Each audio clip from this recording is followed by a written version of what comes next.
All right, man. This is Craig Cody intro in 3, 2. Hey, fighters. Today I'm excited to let you in on a discussion here that I had with Craig Cody. Listen, Craig Cody is a certified public accountant. Yeah, CPA. He's also a certified tax coach. What's interesting about him, though, is he's not your average accountant guy, right? He is actually a former police officer, New York City police officer with 17 years experience on the force. And we're going to get into a bit of how he made that transition to being an accountant and stuff like that. But listen, guy knows his stuff. We're going to talk a little bit about some of the biggest mistakes that business owners make when it comes to their taxes and all that good stuff. Listen, he's also an Amazon bestseller. He's got a book called Secrets of a Tax-Free Life. And then he also has a book called 10 Biggest Tax Mistakes That Cost Business Owners Thousands. So check out the show notes.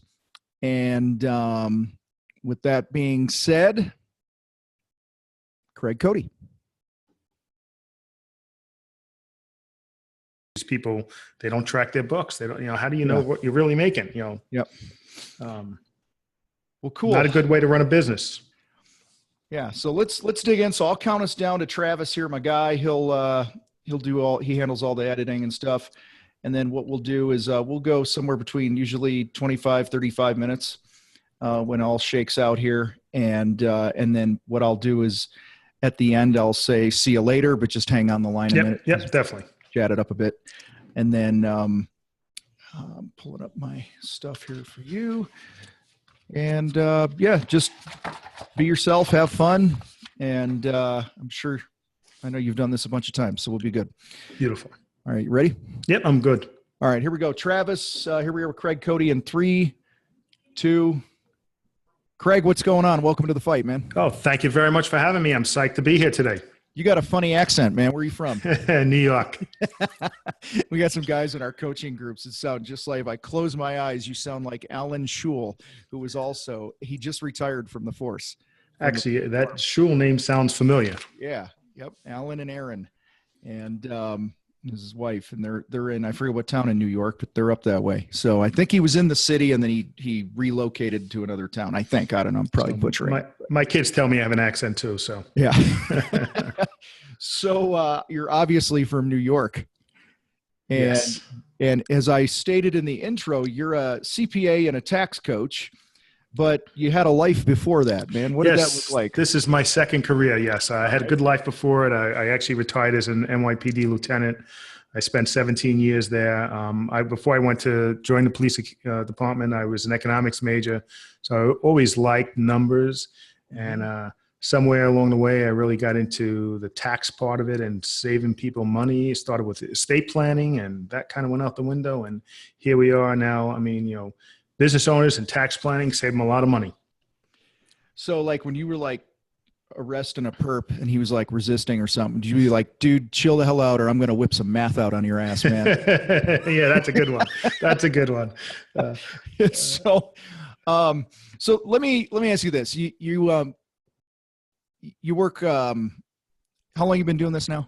18 years. 18 years. Okay. So what would you say a conservative percentage would be of like you have your top line income, whatever it is. Right. So for the sake of just our listeners and the easy math here, let's say you're $1 million company. What percentage are you throwing away from that because you don't have your shit together with your taxes on average that you see when you take over with a business? You know what I'm saying? Yeah. I mean, it could be, overpaying taxes by 50%, because nobody's looking at the numbers, nobody's doing any kind of planning, and it's not rocket science either. Yeah. So if somebody's paying, 80 grand a year in taxes, let's just pick a number. Correct. Another 40 grand or we could save them. Is probably up to 50%. Okay. So this is big stuff that we're talking about. That's important. so those of you that are tempted to go, oh, that we're going to talk about taxes and math, and this is going to be hard for me to follow as you're listening to this podcast, just stick with us here, because I know Craig's going to simplify some of these things. And like you said a minute ago, it's not that complicated. Well, it's not that complicated for somebody who knows what the hell they're doing. Right. But it's all about like keeping more of what you make. I mean, everyone's busting their butt out there, so how about we keep some of that? Yeah. So, what's a tax coach? You call yourself a tax coach. So a tax coach is somebody that works with clients to lower their tax liability in a legal way. So, most accountants are really good. They put the right numbers in the right boxes, but it ends there. A tax coach, somebody like myself, is going to look at ways to legally reduce that tax liability, as well as put the right numbers in the right boxes. So, as a profession, we're probably not the most personable group of people. Okay. Mm-hmm. So we don't like to sit down with people, and we don't like to go through the numbers for the most part, especially, big burly contractors, rough and tough guys. Yep. We don't want to do that. So what we need to do is just spend a little time, just like guys, they're going to buy a truck, a piece of equipment, they do some research. Let's do a little bit of research and keep some of your money. All right. So, man, my head is all over. I got this list of things that I want to talk about. I'm just trying to think how we're going to weave this together here today, because I want to kind of back up before we get into the nuts and the bolts of math, just using a blanket term there. What should I expect? What's the ideal relationship look like with a CPA? An ideal relationship is you should be communicating at least once a month. All right. So what we do with our clients is when we go through their books and everything and we get them straightened out every month, we schedule a Zoom call and we go through the P&L. And we might be on 1 week, 1 month, we might be on for 5 minutes. Another month, we might be on for a half hour.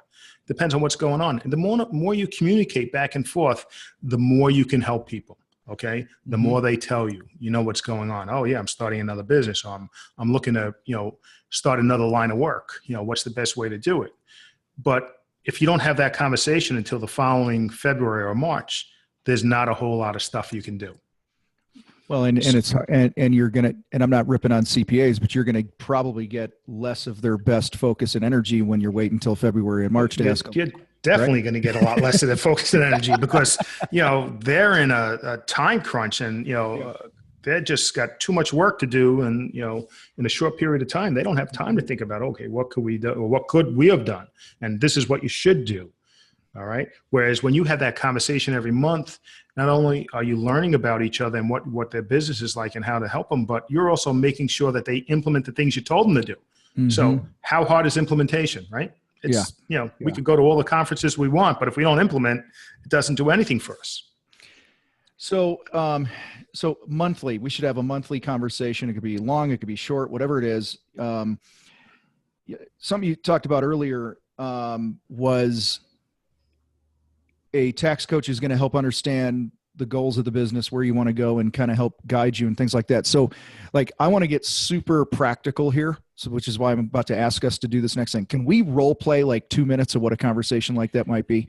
Like if you get on the phone with me, say I'm a new client of yours, I'm a contractor, I'm a painting contractor, right? And, I do $500,000 a year currently, and I just hired you as my CPA, and we're going to have this call. What are some of the things you're asking me to help figure out what this planning thing looks like? Well, I want to know what's going on at home. Okay. Are you married? Do you have kids? Okay. Yeah, I'm married. I have married. I have 3 kids. My boys are both 18. Perfect. They both live at the house. My daughter's 13. Do they do any work for the business? One of my sons does video stuff for the business. Okay. So do you pay him? Yeah, he's on a salary. He's a W-2 employee, and I pay him like $500 a month, and he just does little things here for me here and there. Great. Okay. As long as you document it, that's all good stuff. And do you ever work out of the home?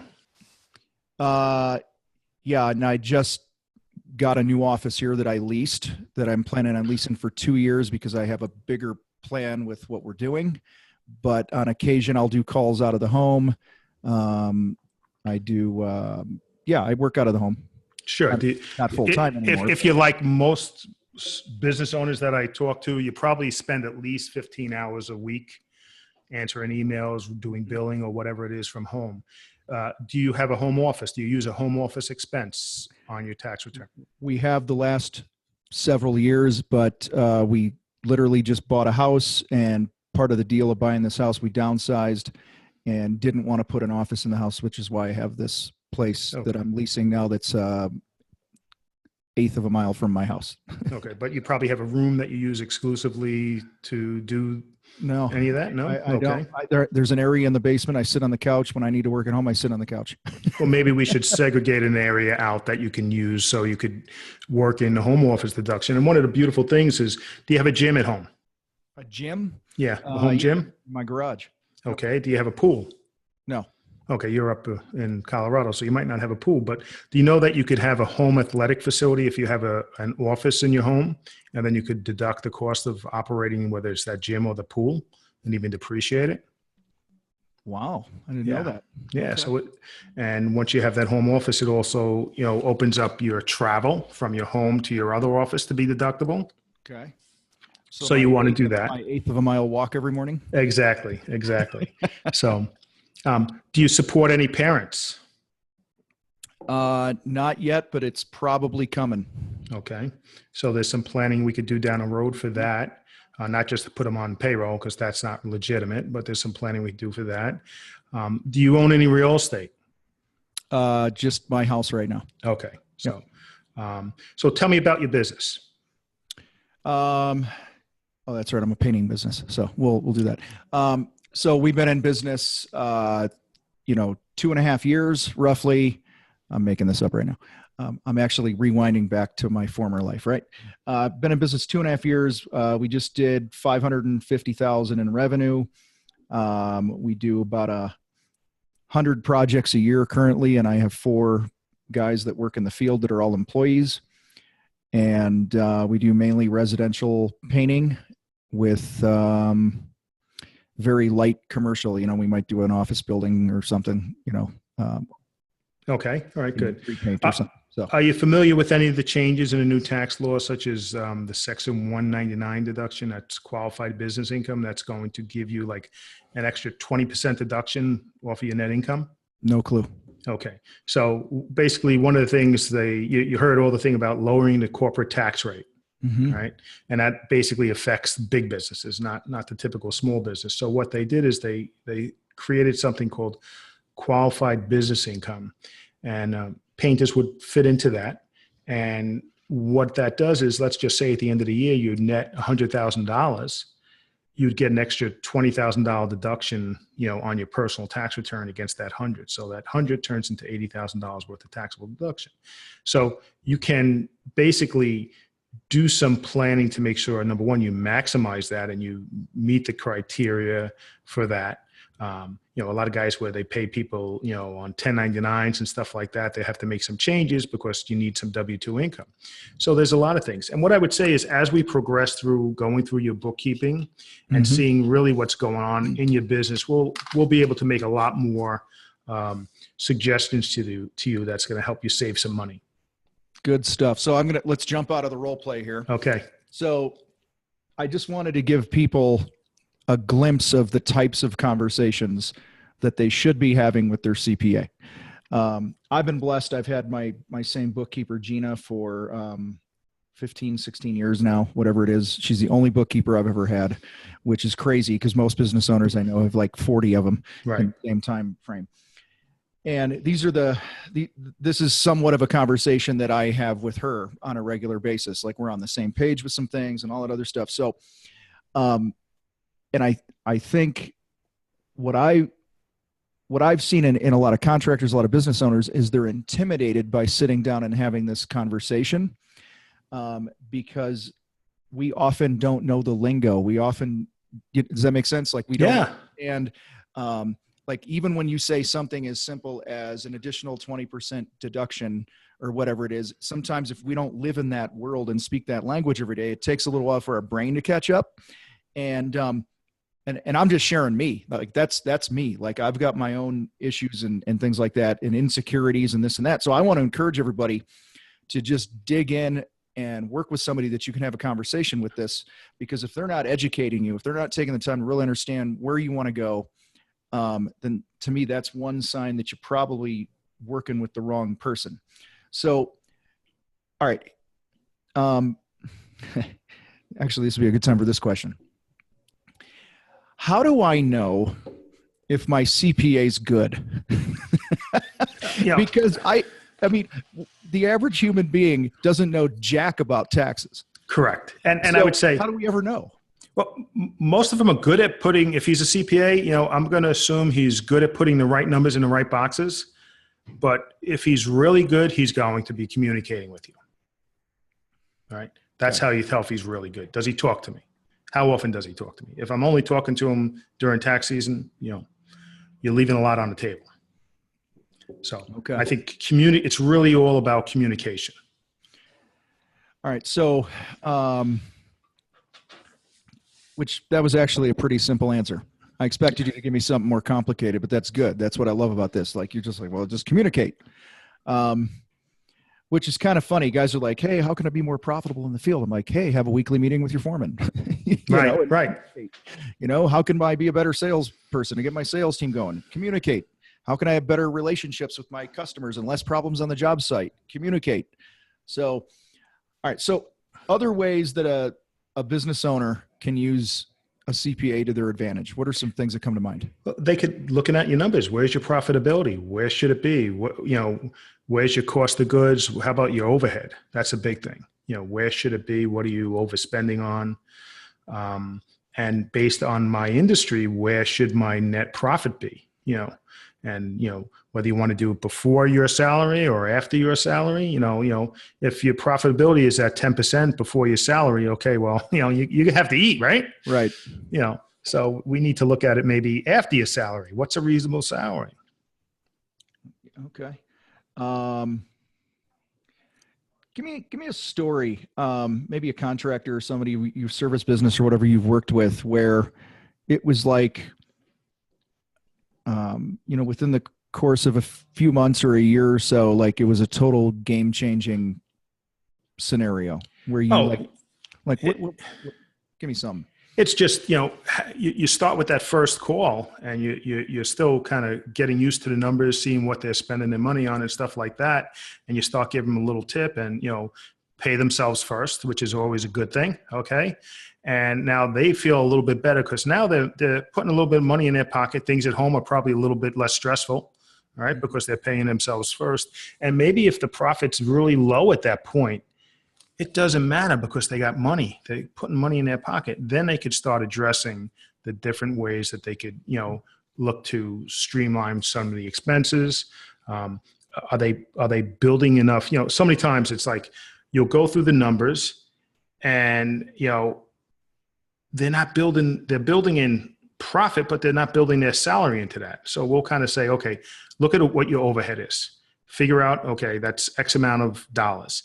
How many man hours do you have a month? Now divide that number by your man hours. So now you have to make sure you tack that onto each hour that you charge per guy plus the taxes. And that's just kind of break even.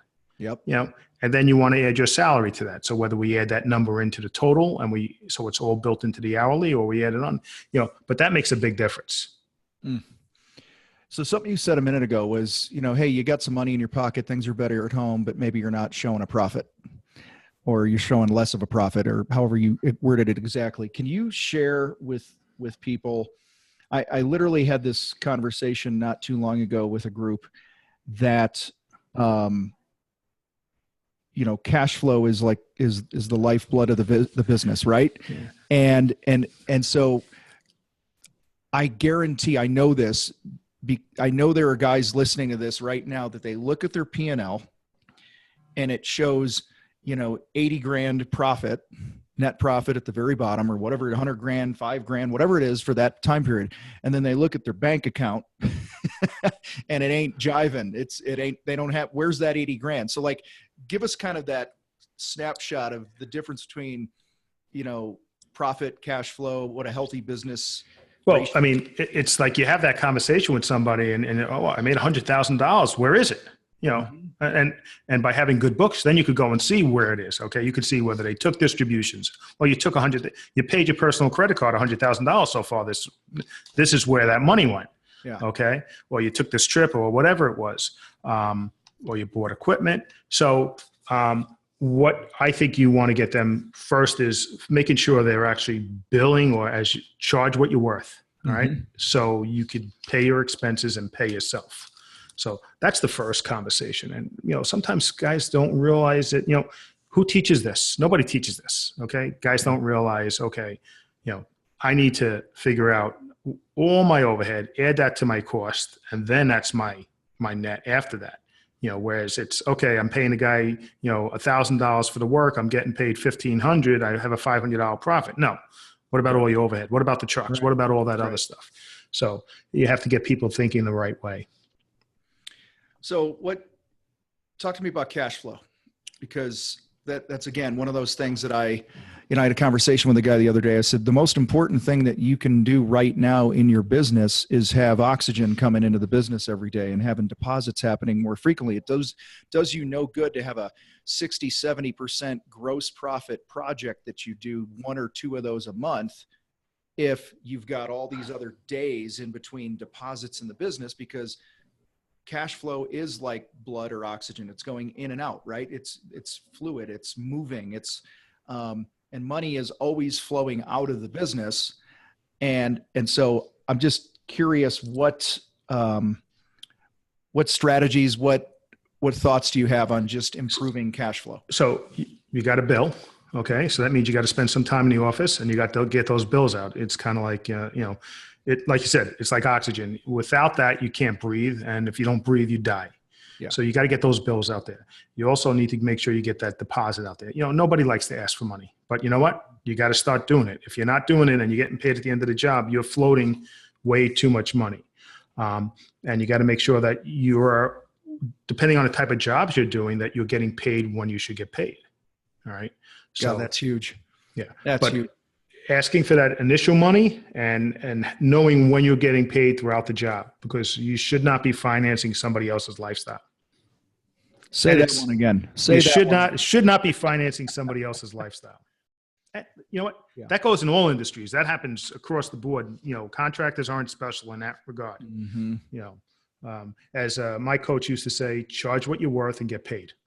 Yeah. Yeah. Get paid. So biggest mistake you see small business owners make? Not keeping their books. You know, they every single time we take somebody over where they didn't keep their books, okay, and we go through and we reconstruct the books, you know, totally underestimating what their expenses really are. You know, that cash that you lay out on every job for whatever it is, you know, that's in the wind. Where'd it go? You know, and depending on the business, it could turn into a lot of money. Yeah. But accurately, you know, getting those books on a regular basis. So I recently downloaded your 10 most expensive tax mistakes that cost you thousands. Correct. And the first thing you come out of the gate with is failing to plan. You know, and you say here, hey, if you're, you know, what's it say here? I don't care how good your accountant is with a stack of receipts on April 15th. If you didn't know that you could set up a Section 105 plan, whatever the hell that is, and write off your kids' braces as a business expense, there's nothing you could do on April 15th. You lose that deduction. Okay, so you talk about planning, wrong expectations as being a second mistake. What is, dig into that a little bit. Just, you know, there is no magic. You know, everything needs to be documented and somebody has to document it, whether it's you or your CPA, and you have to realize, yes, you're going to pay taxes. All right. If you're making money, you're going to pay taxes. So that's really wrong expectations. And just to kind of plug my book and let you know, I'm going to offer your listeners a free paper copy of my most recent book that's actually updated for the new tax code, which is the 10 most extensive tax mistakes that cost business owners thousands. So awesome. I'll give you a link and they could, you know, get a free copy. Thank you. Appreciate that. So I feel like this is a topic that the hesitation in my voice here, and we're looking at each other in video, is like my mind wants to go to so many places because I'm thinking of individual clients of mine right now. I'm thinking of people in our sales academy. I'm thinking of people in our contractor fight groups and things like that, that have all these different financial issues. And I can honestly say that probably 90% of their crap would be better if they did what you just said a minute ago, and that's just keep your books, keep accurate books. I tell people, don't look at your accounting fee as an expense. Look at it as an income item. Mm-hmm. Because if you do it right, you're going to save a lot more than the fees. Oh, totally. And I mean, I even tell people, I'm like, and this is just me. This is how I roll. I know others can do this, but one of my business partners does his own QuickBooks and all that stuff, and he's freaking loaded and does great. He got his act together, but 99% of contractors should never even know how to operate freaking QuickBooks, in my opinion. That's the last thing in the world you should be trying to learn. Pay somebody else to do it. I mean, we get pissed off. You probably do too. Like when people go, hey, I'm going to do my own taxes, right? And you're like, freaking hack, and that's what we say as contractors. Like, I'm going to paint my own house. I'm going to build my own deck. And we're like, man, they're going to screw the job up. It's going to take longer. It's going to be more expensive, and it's not going to be done totally right. Exactly. And it's going to be a headache, and it's going to drag on forever. And that's how I feel about guys that try to do their own books. I don't care if you're a 1-person business or a 100-person business. The last thing in the world I believe a contractor business owner should be doing is his own books. And so, damn it, pay whatever it is, because like you said, it's truly an income item. And what is that time costing you? What can you be out there selling? So are you doing $12 an hour work? Are you licking stamps? Right. Well, it's, a lot of guys go, I don't have time to train my people in the field. I don't have time to network and market and business development. I'm like, you do have the time. The problem is you're not saying no to the wrong crap, or all the crap you shouldn't be doing. So,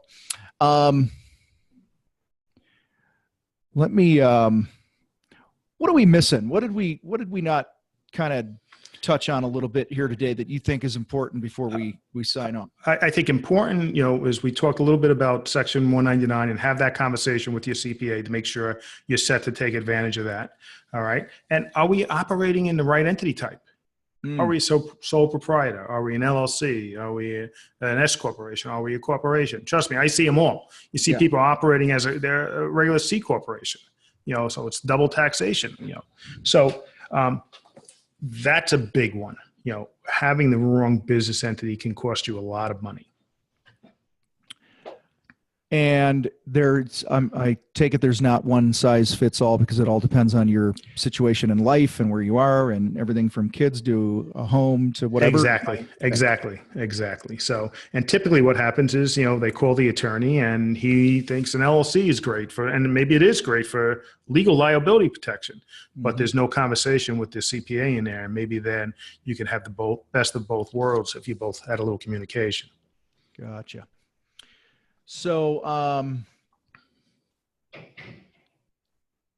how does, you got a contractor that's listening to this right now, and he's like, man, I got to talk to this Craig guy. How do we go about getting in touch with you? How do we find you? Sure. So that they can get the help that they need. Sure. Well, we're going to give you the links, and our website is craigcodyandcompany.com, but there'll be a special link for the book and everything. Our phone number is 516-869-4051. And if you call, Adina will schedule a one-to-one with me, and we'll talk about what's going on. And email is craig@ccodycpa.com. So that's the way to get in touch with us. We have 9 people in the office here. We have our 2 interns this year for the summer, so there's 11 of us. And, they all do. I have a great staff. They do a great job. And, we have clients all over the country. Well, good deal. Well, listen, I appreciate you you getting in touch with us here and coming on and sharing some of this stuff, because this is important stuff. This is the non-sexy stuff in the business, honestly, that ends up making you a shitload of money. Keeping more of what you make. What can you do with all that extra money that you're giving to the government that you don't have to? Well, amen to that. So, well, Craig, I appreciate you being here. And guys, hit the links, get that book, and reach out to Craig and make sure that you're all set up straight. And you're taking advantage of everything you can so that you're keeping more of what you're making or bringing in. And with that, Travis, bring in the guitars. Craig, we'll see you next time, buddy. Thank you very much for having me. All right, man. Let me pause the record.